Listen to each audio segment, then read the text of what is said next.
नमस्कार दोस्तों, आप देख रहे हैं सरकारी जॉब भर्ती। और आज का हम लोग देखने वाले हैं जिस वीडियो के माध्यम से, यहाँ है छत्तीसगढ़ का एक नोटिफिकेशन जो कि विज्ञप्ति है होमगार्ड का। यानी कि यहाँ एक नगर सैनिक भर्ती का है, होमगार्ड भर्ती 2024 का है जो कि सीधी भर्ती है। तो यहाँ पर मैं आपको संपूर्ण जानकारी देने वाला हूँ कि इसमें पदों की संख्या कितनी है, इसका ऑनलाइन तिथि कब से प्रारंभ है, कब इसका ऑफलाइन है, कब तक इसका एग्ज़ाम हो जाएगा, इसकी योग्यता, सिलेबस क्या है, उम्र क्या है और इसमें जो है तैयारी कैसे करना है, वो सभी चीज़ के बारे में यहाँ पर जानकारी दूंगा। देखो, यहाँ पर ना एक चीज़ कहना चाहता हूँ कि होमगार्ड जो भर्ती है वहाँ छत्तीसगढ़ में बहुत दिनों के बाद हो रहा है। ठीक है, तो आपको जो है एक तो पहले क्या है, पुलिस कांस्टेबल का लगभग 6000 पोस्ट पहले से खुला हुआ है, बहुत लोगों ने उसमें फॉर्म डाला है। लेकिन यहाँ पर जो है अब होमगार्ड फिर से आ गया है। तो इसके लिए हम कैसे कर सकते हैं, क्या एक ही मतलब क्लास के माध्यम से हम लोग दोनों की तैयारी कर सकते हैं, वो सभी चीज़ के बारे में यहाँ पर देखने वाले हैं। ठीक है, तो चलते हैं वीडियो की तरफ।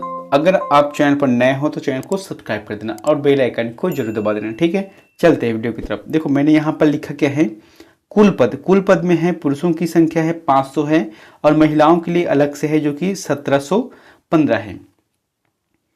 ऑनलाइन की तिथि है यहाँ पर मैं बता रहा हूँ आपको। तो चलते हैं वीडियो की तरफ पीडीएफ के माध्यम से।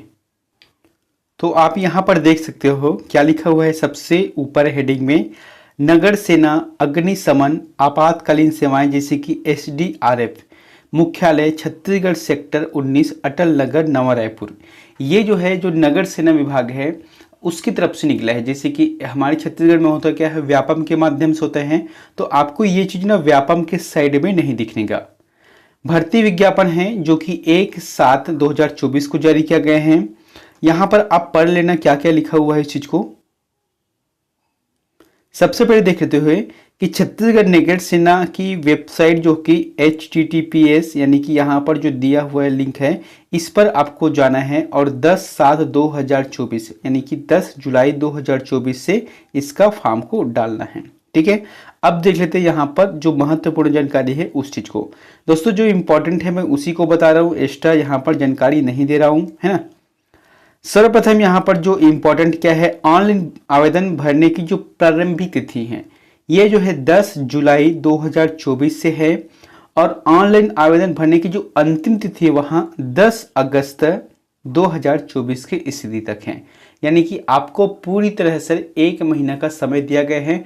आप इस 1 महीने के समय में अपना फॉर्म जो है डाल सकते हो। ठीक है, अगर कोई त्रुटिवश हो जाता है, कुछ गलती हो जाता है, तो आपको 7 दिन का एक्स्ट्रा समय दिया रहेगा जिसमें आप अपने त्रुटि जो फॉर्म है उसे आप डाल सकते हो। ठीक है, और इसके लिए शुल्क क्या है, जो आरक्षित वर्ग है और अन्य पिछड़ा वर्ग है उसके लिए 300 रखा गया है और अनुसूचित जाति और जनजाति इसके लिए जो है 200 रुपये का शुल्क रखा गया है। अगर ये चीज व्यापम में खुलता तो यहाँ निःशुल्क रहता। अब देख लेते हैं यहाँ पर पदों का विवरण है, क्योंकि पदों का विवरण जो कि हमको जानना जरूरी है किस प्रकार से है। सर्वप्रथम जो है 500 स्वयं सेवी नगर सैनिकों के पद जो कि जनरल ड्यूटी हेतु, इन पदों में महिलाओं के लिए शासन के निर्देशानुसार 30% हॉरिजॉन्टल आरक्षण रहेगा। यानी कि जो 500 पद है ना, इसमें पुरुष और महिला दोनों के लिए है, जिसमें से महिलाओं के लिए 30% आरक्षण दिया गया है। ठीक है, और इसी में एक और है 1715 पद जो कि महिला नगर सैनिकों के पद के लिए। इसमें महिलाओं एवं बालिकाओं की सुरक्षा एवं संरक्षण संबंधी जो समेकित कार्यक्रम जो योजना रहता है उसमें छात्रों के आवासीय संस्थाओं में नियुक्ति हेतु दिया गया है। तो सर्वप्रथम आप देख सकते हैं यहाँ पर 500 नगर सैनिकों के लिए रिक्त पदों की जो वर्गवार जानकारी है जो कि जनरल ड्यूटी के अंतर्गत है। मैं यहाँ पर पूरी डिटेल के साथ नहीं बता रहा हूँ, आप ना थोड़ा सा अच्छे ध्यान से पढ़ लेना इस पीडीएफ को। सर्वप्रथम जो है रायपुर है, रायपुर के लिए लगभग जो है बैकलाख और जो रेगुलर है अभी का है उसके हिसाब से 60 पदों के लिए भर्ती होगा। दुर्ग के लिए 50 है, बेमेतरा के लिए 25 है, बालोद के लिए 25 है, राजनांदगांव के लिए 25 है और कबीरधाम के लिए 25 है, बिलासपुर के लिए 75 है। तो कुल मिलाकर कितना हो गया, 500 पद है। कुल मिलाकर जो कि 500 पद यहाँ पर और दिया हुआ है, मुंगेली, गोयला, पेंडा, मरवाही, रायगढ़, कोरबा, जांजगीर चांपा, अंबिकापुर और कोरिया। कुल मिलाकर आपको 500 पदों पर यहाँ पर भर्ती देना है। कितना है 500 पदों पर, जिसमें महिला भी है इसमें शामिल है और पुरुष भी शामिल है। महिला कितना है 30% के अंतर्गत आएगा। और इसी में जो खुला हुआ है 1715 का, जिसके अंतर्गत आप देख सकते हो प्रत्येक जिले के नाम दिया हुआ है, रायपुर, महासमुंद, बलौदाबाजार, गरियाबंद, धमतरी, दुर्ग, राजनांदगांव। तो यहाँ पर सभी का योग दिया हुआ है, कितना कितना पोस्ट खुला है। एक तो है यहाँ पर 315 है, फिर उसके बाद आता है बिलासपुर संभाग के अंतर्गत 265 है, फिर जो बस्तर संभाग है उसके अंतर्गत 705 पदों के लिए है। अंबिकापुर यानी कि सरगुजा संभाग के लिए कितना है 430 है। तो कुल मिलाकर 1715 पद यहाँ पर दिया हुआ है। ठीक है, आप समझ गए ना यहाँ पर कितना कितना पद दिया हुआ है, आप इसको समझ लेना। ठीक है, अब देखते हैं इनके बारे में और कुछ जानकारी। सीधी भर्ती के लिए पात्रता एवं शर्तें क्या क्या रखा गया है। उम्मीदवार को संबंधित जिले का मूल निवासी होना चाहिए, काफी इंपॉर्टेंट है। जैसे कि आप जो है सरगुजा से हो, ठीक है, तो सरगुजा के ही महिला और पुरुष यानी कि जो अभ्यर्थी रहेगा वही डाल सकते हैं। सरगुजा के लोग जो है जसपुर में फॉर्म नहीं डाल सकता, ना ही वहाँ बस्तर के लिए डाल सकता है, ना ही वहाँ महासमुंद के लिए डाल सकते हैं। जैसे कि रायपुर से है तो रायपुर के जो अभ्यर्थी है वहाँ बिलासपुर के लिए फॉर्म नहीं डाल सकते हैं, वो सिर्फ रायपुर तक ही सीमित रहेगा। ठीक है, और इसके लिए क्या होना चाहिए, सक्षम जो अधिकारी रहता है जिसमें मूल निवास का प्रमाण पत्र जारी करता है, तो मूल निवास आपके पास होना चाहिए। इतना हो गया। उम्मीदवार का छत्तीसगढ़ राज्य के किसी भी जिला रोजगार कार्यालय में, यानी कि ये तो अपने अपने जिला में होता ही है। उम्मीदवार का आचरण पूर्वत अच्छा होना चाहिए, यानी कि ये तो ठीक है, उतना जरूरी है। और वेतनमान, इस चीज को समझना, यह नियमित शासकीय सेवक नहीं होंगे।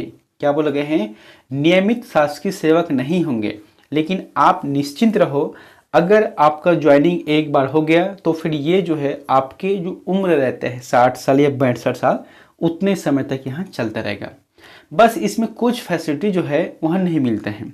जैसे कि यहाँ पर क्या दिया गया है कि नियमित शासकीय सेवकों की परिधि में नहीं आने से इन्हें नियमित वेतनमान की पात्रता नहीं होगी। बस इतना ही है। इन्हें छत्तीसगढ़ शासन द्वारा समय समय पर स्वीकृति मानदेय व अन्य भत्ते की प्राप्ति होंगे। ठीक है, अब देखते हैं आयु सीमा। बहुत लोगों के मन में रहेगा कि सर इसका आयु सीमा क्या है, तो देख लेते हैं कि किसी भी वर्ग के उम्मीदवार के लिए आयु भर्ती प्रक्रिया शुरू होने की दिनांक, यानी कि कब से फॉर्म भर रहे हैं, 10 तारीख से, 10 जुलाई से, तो यहाँ पर दिया है 1 जुलाई 2024 से कम जो है आपको 19 वर्ष होना चाहिए और ज़्यादा से ज़्यादा जो है आपका 40 वर्ष से अधिक नहीं होना चाहिए। यानी कि अगर आपने 12वीं पास किया है, 12वीं पास लगभग 18 साल में हो जाता है, तो 12वीं पास हो गया कुछ समय के बाद आप जो इसे डाल सकते हो, और 40 साल से ज़्यादा नहीं होना चाहिए। अगर आप ST SC OBC वर्ग से हो तो उसमें भी कुछ छूट दिया गया है, 5 वर्षों का छूट दिया रहता है, जैसे कि छत्तीसगढ़ में जितने भी वैकेंसी आता है उसके आधार पे। अब यहाँ पर देखते हैं शैक्षणिक अर्हताएं। शैक्षणिक अर्हता में आप देख सकते हो जैसे कि सामान्य वर्ग है, जनरल का है, ठीक है, OBC का है या SC का है, तो इसके लिए जो है आपको 10वीं पास होना या 12वीं होना जरूरी है। अगर 10वीं भी हो तो भी चलेगा, 12वीं हो तो भी चलेगा, ठीक है। लेकिन अगर आप अनुसूचित जनजाति यानी कि ST हो तो आपके लिए 8वीं पास करना उत्तीर्ण जरूरी होगा। यानी कि अब 8वीं पास हो तो भी आप इसमें डाल सकते हो। इसमें एक चीज और है, तीसरा पॉइंट में, अगर आप नक्सल प्रभावित क्षेत्र के अंतर्गत आते हो, जैसे कि नक्सल प्रभावित क्षेत्रों के अंतर्गत जो आत्मसमर्पित अथवा नक्सल पीड़ित व्यक्तियों या उनके परिवार के सदस्यों, सामान्य वर्ग या अन्य पिछड़ा वर्ग या अनुसूचित जाति के नक्सल प्रभावित क्षेत्रों के अभ्यर्थी के लिए शैक्षणिक योग्यता 8वीं पास एवं अनुसूचित जनजाति के अभ्यर्थियों के लिए 5वीं पास होना आवश्यक है। शारीरिक अर्हता या आप यहाँ पर देख सकते हो, ऊंचाई होना चाहिए 168 है ना। ये जो है जनरल है, SC है और OBC के लिए है, ठीक है। लेकिन इसी में एक चीज और है कि जैसे कि क्या लिखा है, अनुसूचित जनजाति के वर्ग के लिए पुरुष और महिला के लिए 158 सेंटीमीटर रहेगा। दोस्तों ये जो PDF है ना, इसके जो टेलीग्राम पे मैंने इसका PDF दे दिया है, आप वहां से जाके देख सकते हो और सभी चीज को आराम से बैठ कर पढ़ना, क्योंकि इसमें जो है थोड़ा सा भी गलती रहता है ना, अगर आपने ध्यान नहीं दिया तो फिर वही जाके अगर फॉर्म डाल दिए तो फिर नुकसान आपको ही होगा। तो संपूर्ण जानकारी आपको लेना जरूरी है, ठीक है। जैसे कि सीना है तो सीना कितना है, बिना फुलाए 81 है और फुलाने के बाद जो है 86 होना चाहिए, ठीक है। लेकिन एसटी अभ्यर्थी के लिए यहाँ 76 तक है। उसके बाद अभ्यर्थी के नाकनी मतलब नकनी है, फ्लैट फुट ना होना एवं शारीरिक रूप से अपंग नहीं होना चाहिए। यह अहर्ता सभी वर्ग के अभ्यर्थियों के लिए अनिवार्य होगा, ठीक है। अब देखते हैं यहाँ पर शारीरिक दक्षता परीक्षा। तो इसमें जो है 3 चरणों में होगा परीक्षा। एक तो है शारीरिक दक्षता, एक है लिखित पेपर होगा और एक है आपका रहेगा।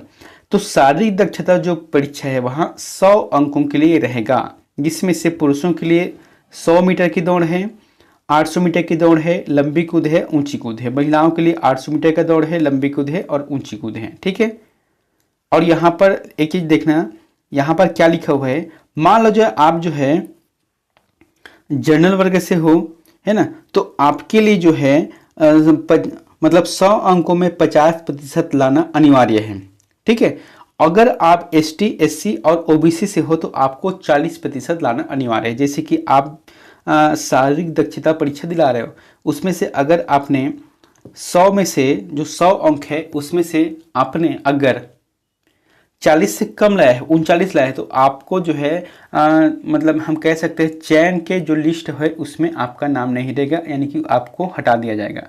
लेकिन अगर आपने 42, 43 या 45 या 50 भी लाए हो ना, तो आपको चयन की लिस्ट में रखा जाएगा। लेकिन उसके बाद जो मेरिट लिस्ट जारी होता है उसमें वहाँ नाम आ जाएगा, ठीक है। इसके बाद आता है लिखित परीक्षा, जो कि बहुत ही इंपॉर्टेंट, क्योंकि लोग जैसे कि आप तो फिजिकल तो दोगे, लेकिन साथ साथ आपको अपना लिखित पेपर की भी तैयारी करना है, जो कि हम लोग यूट्यूब के माध्यम से, यानी कि मैं अपने यूट्यूब चैनल के माध्यम से आपको जरूर कराऊंगा। लिखित परीक्षा में क्या होगा, यहाँ पर 100 अंकों के लिए होगा।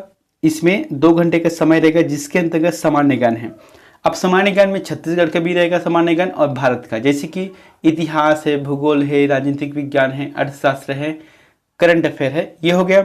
उसके बाद है बुद्धि क्षमता, यानी कि रीजनिंग का प्रश्न आ जाएगा, और एक है अंकगणित के प्रश्न, जो कि सामान्य सा अंकगणित का प्रश्न रहेगा। इतना आप समझ गए।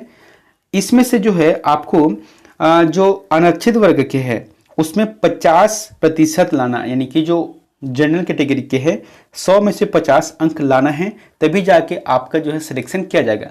हालांकि वो बात की बात है कि आपका जो है जैसे कि कट ऑफ निकालेगा तो अलग रहता है, लेकिन कम से कम तो 50 अंक लाना अनिवार्य रहेगा। और उसी तरीके से एसटी, एससी और ओबीसी के लिए 40 है। अब यहाँ पर देखते हैं, यहाँ पर तो खैर अलग लिखा है। अगर आपको बोनस चाहिए, जैसे कि किसी को बोनस चाहिए रहता है, तो उसमें अलग अलग 55 अंकों के लिए हैं। जैसे कि अगर आपने विद्यालय और महाविद्यालय स्तर पर जो खेल कूद प्रतियोगिता में भाग लिया है ना, 3 वर्षों के कभी भी प्रतिनिधित्व करते हुए टीम या व्यक्तिगत स्पर्धा में कोई पदक प्राप्त किए हैं, तो आपको 5 अंक दिया जाएगा। नाविक, तैराकी या गोताखोर रहेगा, है ना, तो इसके लिए भी 10 अंक है। एनसीसी का जो सी प्रमाण पत्र है, ए बी से काम नहीं चलेगा, सी होना चाहिए, तब जाके 5 अंक रहेगा। ड्राइविंग लाइसेंस हैवी ड्राइवर है, तो मतलब आपके पास जो है ड्राइविंग का लाइसेंस होना चाहिए, वो किसका, हैवी वाहन का, तो इसके लिए भी 5 अंकों का रहेगा। अगर नाई, धोबी, कुक, मोची, दर्जी और राजमिस्त्री, प्लम्बर, माली है, और इसके लिए भी आपको अगर प्रमाण पत्र दिया हुआ है, कौशल परीक्षा प्राप्त किया है, तो इसमें भी 5 अंक आपको दिया जाएगा, ठीक है। अब देखे थे यहाँ पर कुल मिलाकर ना इसमें 20 अंकों का बोनस रहेगा। अब जो चयन सूची होगा उसके बारे में देखते हैं। शारीरिक प्रवीणता टेस्ट 100 अंक एवं लिखित परीक्षा 100 अंक तथा बोनस 20 अंक होगा, तो कुल मिलाकर 220 अंक होगा। मैं शायद ऊपर में क्या बोल दिया था, इंटरव्यू बोल दिया था, आप उसे सुधार लेना। ये क्या है, बोनस के हैं। तो इसके आधार पर चयन सूची तैयार की जाएगी। सर्वप्रथम सभी वर्गों के अभ्यर्थी में से जो आरक्षित पदों के लिए योग्य अभ्यर्थियों की वरीयता सूची बनाई जाएगी, और इसी सूची में आरक्षित वर्ग के जो अभ्यर्थी होंगे उसमें जो मेरिट के आधार पर इसका स्थान प्राप्त करने का हकदार होगा, एवं आरक्षित वर्ग के लिए विज्ञप्ति आरक्षित पदों के लिए पृथक सूचियां जारी मतलब बनाई जाएगी। अब यहाँ पर एक चीज देखना है ना, जनरल ड्यूटी हेतु जैसे कि 500 पदों पर स्वयंसेविक सैनिकों के जो 30% हॉरिजेंटल आरक्षण होगा महिलाओं के लिए, उसमें पृथक से सूची बनाया जाएगा। किंतु अगर महिलाओं का आरक्षण खंडवार सीधा आरक्षण है, ये तो खैर आरक्षण की उतना ध्यान देने की जरूरत नहीं है आपको। एक चीज और देख लेना, यहाँ पर क्या लिखा हुआ है, यहाँ पर एक पॉइंट में कि अगर मान लो जो कोई जिला है, जैसे कि आप रायपुर से हो, ठीक है, अगर रायपुर जिले के अंतर्गत एसटी से अगर कोई महिला, जैसे कि एसटी वर्ग में मान जाए 60 पद है, अब यहाँ पर कोई महिला आ रहा है 55 पद, है ना, तो 5 पद जो है खाली हो गया। तो ये जो है आने वाले वर्षों के लिए नहीं होगा। इसमें जो 5 पदों पर ये जो पुरुष वर्ग रहेगा एसटी वर्ग से, इसे ही इसमें शामिल किया जाएगा। ऐसा नहीं कि इसे बैकलॉग पद के लिए बचा कर रखेगा या बाद में इसके लिए और वैकेंसी खुलेगा, ऐसा नहीं रहेगा। जो बचा हुआ पद रहेगा ना, उसे उसी जिले के जो उसी वर्ग के लड़के रहेंगे, अभ्यर्थी रहेंगे पुरुष में, उसे ही शामिल किया जाएगा। तो इस तरीके से मैंने आपको जानकारी दे दिया है। आप इस पीडीएफ को एक बार अच्छे से पढ़ लेना, क्योंकि पीडीएफ की जानकारी बहुत ही जरूरी है। आपको याद रखना है, बस 10 तारीख से आपको फॉर्म डालना है। और एक चीज और है, व्यापम रहता है ना, वो क्या करता है कि कम से कम 1.5 से 2 महीने तक ही समय देता है एग्जाम का। लेकिन यहाँ पर कौन ले रहा है, नगर सैनिक ले रहा है। तो नगर सैनिक में फॉर्म का जिसे डालने का डेट तो है कन्फर्म, इसका एंड डेट भी कन्फर्म है, लेकिन एग्जाम डेट अभी तक कन्फर्म नहीं है। यहाँ पर एग्जाम डेट नहीं दिया हुआ है। तो इसलिए आप ये समझ के चलो कि कम से कम 2 महीने का समय रहेगा या 2 से 3 महीने का रहेगा। तो आपको जो फिजिकल जो दौड़ना धूपना है, ऊंची कूदे लंबी कूदे करना प्रारंभ कर दो, और समय समय निकाल कर आप जो है पढ़ना भी प्रारंभ कर दो, क्योंकि लिखित पेपर भी 100 अंकों का होगा। तो फिर मिलते हैं नेक्स्ट वीडियो में एक नई जानकारी के साथ। Thank you.